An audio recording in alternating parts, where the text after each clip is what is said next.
New Mind itu apa sih? Pertanyaan ini muncul kebanyakan dari sahabat yang baru bergabung dengan channel Bossman. Istilah New Mind aslinya hanya pembeda dari cara berpikir pejabat pemerintahan yang berkuasa dan politikus yang selama ini memainkan perannya di kancah nasional dalam 15 tahun terakhir. Orba sudahlah, dilupakan. Jangan pernah beri peluang Orba bangkit lagi. Itu usang. Pemikiran reformasi 1998 ternyata juga tidak membuat bangsa Indonesia menjadi negara superpower dalam 20 tahun ini. Dan politik parlementer saat ini hanya membuat politikus serta penguasa serta oligarki yang bermain yang menjadi kaya dan menjadi makmur. Rakyat kebetulan pinter muterin ekonomi di bawah. Ya, faktanya dari dulu rakyat memang autopilot. Semua ini tidak akan pernah membuat Indonesia berdaulat penuh. Tidak akan bisa membuat Indonesia menjadi negara superpower mengendalikan dunia. Tidak akan. Karena itulah berpikirnya politikus dan pejabatnya hanya membuat rakyat sekedar menyambung hidup, ada makanan di piring rakyat. Beda dengan New Mind. New Mind punya rencana besar, membuat Indonesia menjadi negara pemenang, bangsa yang disegani dan menjadi negara superpower. Menjadi negara superpower itu harus dilepas dari pemikiran pertama adalah hutang dari negara lain untuk kebutuhan rutin pemerintahan yang tidak produktif serta bergantung pada mata uang asing. Ini harus hilang. Jadi untuk sekian kalinya kita uraikan apa itu New Mind dalam Mardigu Nation. Mardigu Nation adalah cara bernegara New Mind. Kita jelaskan ada 3 wilayah cara ekonomi bernegara. Kita belah 4 cara melihatnya. Kiri adalah sosialis, kanan adalah kapitalis, atas dan bawah sekarang. Atas ada elitis, bawah akar rumput. Dibagi 4 ya. Dan dalam 3 wilayah ekonomi, kiri atas adalah sosialis elitis, kanan atas adalah kapitalis elitis. Lalu yang di bawah atau bottom of pyramid disebut akar rumput. Kaum New Mind menomorsatukan akar rumput, menomorsatukan bottom of pyramid,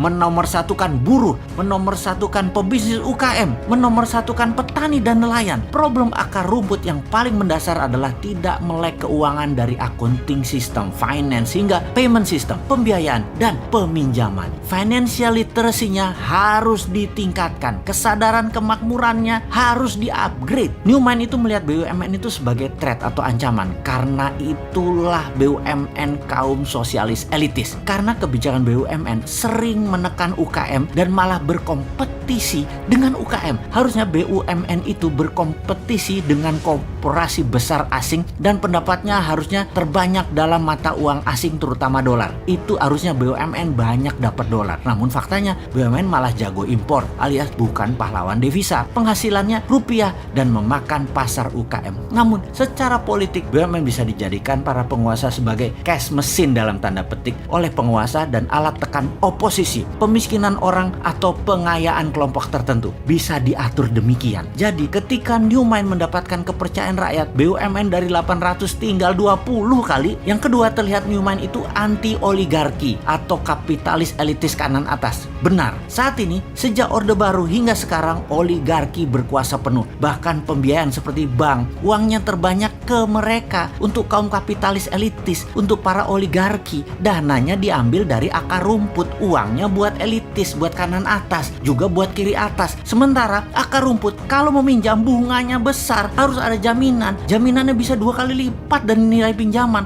Lalu lama lagi keluarnya. Sistem old mind selama 7 presiden tidak membuat Indonesia menjadi negara superpower. Mana hasilnya? Bahkan minta 3 kali kesempatan berkuasa lagi. Mana hasilnya? Lalu yang herannya oposisi tidak juga jenius solusi ke depannya. Jadi baik incumbent, partai dan kelompok pendukung incumbent dan oposisi tidak akan menghasilkan Indonesia sebagai negara berdaulat. Kalau kayak gini melihatnya, semua mendem. Old mind tidak akan paham perang dagang, perang ekonomi, perang biologi yang sedang dimainkan globalis dan dimainkan oleh non-state aktor tersebut. Kemudian climate warfare yang akan dimainkan globalis selanjutnya, mana ngerti sampean. Juga sisi perang Tiongkok Amerika versi 2.0 yang baru lagi yang akan dimainkan, seperti harga komoditi dunia dimainkan. Old mind bakal gagap aja. New Mind harus ambil kesempatan di masa pemilihan raya ke depan, karena yakinlah, karena mereka semua tidak paham para old mind tersebut. Action old mind akan menambah hutang dari 6.000 triliun saat ini, di akhir jabatan 2024 garansi 10 10.000 triliun. Garansi, nggak usah dianalisa itu mah. Yang akan membelenggu Indonesia dalam jangka panjang. Untuk bayar hutang aja kita harus ngutang. Bisa-bisa jadi fail state kalau gayanya begini. Negara gagal kita. Anggap saja bunganya 5% setahun dalam dolar lagi. Maka 6.000 triliun bunganya itu 300